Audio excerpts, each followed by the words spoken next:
సకల దేవతా స్వరూపుడు శ్రీ షిరిడి సాయినాథ్ మహారాజ్ గారి పాదార విందాలకు శిరస్సు వంచి నమస్కరించుకుంటూ ఒక సాధారణమైనటువంటి బంజారాను గౌరవించి వారి ఆహారాన్ని ఆమోదించింది. అన్నము పరబ్రహ్మ స్వరూపమని వారి నమ్మకం. బంజారా ఆహారమును నిరాకరించిన వారు కష్టముల పాలైది. గురువు లేనిదే జ్ఞానము సంపాదించుటకు వీలు కాదని వారు బోధించింది.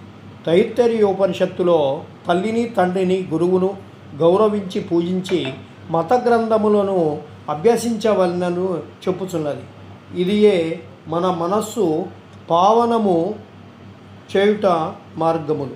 మనస్సు పావనము చేయనిదే ఆత్మసాక్షాత్కారం పొందలేము. ఇంద్రియములు కానీ మనస్సు కానీ బుద్ధి కానీ ఆత్మను చేరలేవు.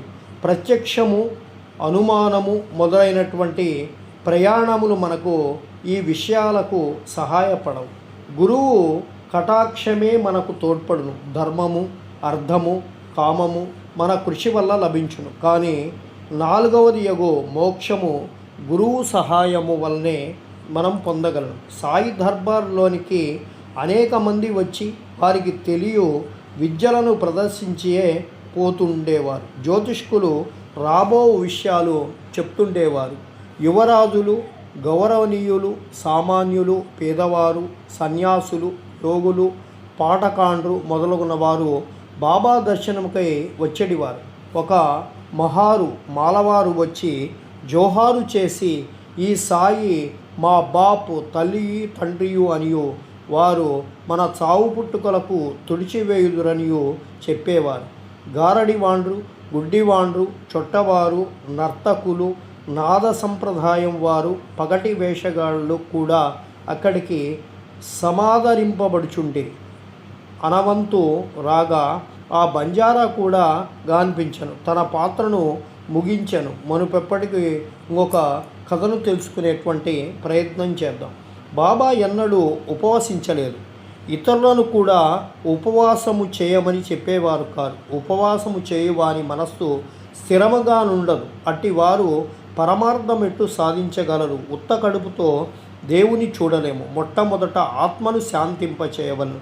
కడుపులో తడి కలుగజేయు ఆహారము కానీ పౌష్టిక శక్తి కానీ లేనప్పుడు భగవంతునే కండ్లతో చూడగలము, ఏ నాలుకతో పాడగలము, ఏ చెవులతో వానిని నామస్మరణలు వినగలము. వేయేల మన అవసరములన్నీ వాని శక్తిని అవి సంపాదించుకున్నప్పుడు అవి మంచి స్థితిలో ఉన్నప్పుడు మనము భక్తి మొదలగు సాధనలు ఆచరించుట దేవుని చేరగలం. కాబట్టి ఉపవాసము కానీ మితిమించిన భోజనము కానీ మంచిది కాదు అని చెప్పేవారు. ఆహారములో మితి శరీరమునకు మనస్సునకు కూడా మంచిది.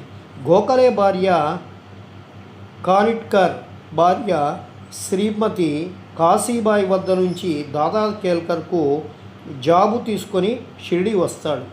ఆమె బాబా పాదముల వద్ద 3 రోజులు ఉపవసించి కూర్చొను. నిశ్చయముతో వచ్చాను. బాబా తుదకు ముందు రోజు కేల్కర్తో తన భక్తులను హోళీ పండుగ నాడు ఉపవాసము చేయనీయవన్నీ చెప్పి ఉండెను. వారు ఆ మరుసటి రోజు బాబా తన యొక్క ఉపవాసమేమన్ను. ఆ మరుసటి దినము ఆమె దాదా కేల్కర్తో పోయి బాబా వద్దకు కూర్చుండగా బాబా వెంటనే ఆమెతో ఉపవాసము చేయవలసిన అవసరమేమి? దాదా భట్ ఇంటికి పోయి బొబ్బట్టు చేసి అతనికి పిల్లలకు పెట్టి నీవు కూడా తినుము అని చెప్పి చెప్తారు. హోళీ పండుగ వస్తుంది. దాదా కేల్కర్ భార్య బయట చేరుతుంది. కేల్కర్ ఇంట్లో వంటకు ఎవరూ లేకుంటిరి. కావున బాబా సలహా సమయోచితముగా నుండెను. గోఖలే భార్య దాదా భట్టు ఇంటికి పోయి బొబ్బట్లు చేసెను. ఆ రోజు అక్కడనే ఉండెను. ఇతరులకు పెట్టి తాను తినను. ఎంత మంచి కథ! బాబా తన బాల్యంలో జరిగినటువంటి కథను ఈ విధంగా చెప్తున్నారు.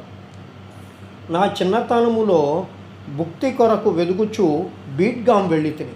అక్కడ నాకు బట్టలపై చేయు అల్లిక పని దొరికెను. శ్రమయనక కష్టపడి పనిచేసి తిని యజమాని నా పనికి సంతృష్టి చెందెను. నాకంటే పూర్వము 3 కుర్రవాళ్ళు పనిలో ఉండెరు.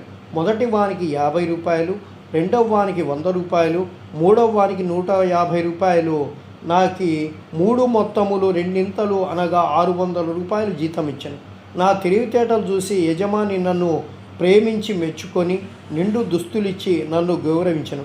దుస్తులు అనగా తలపాగా సెల్ల. వీనిని వాడకుండా జాగ్రత్తగా దాచుకుంటాను.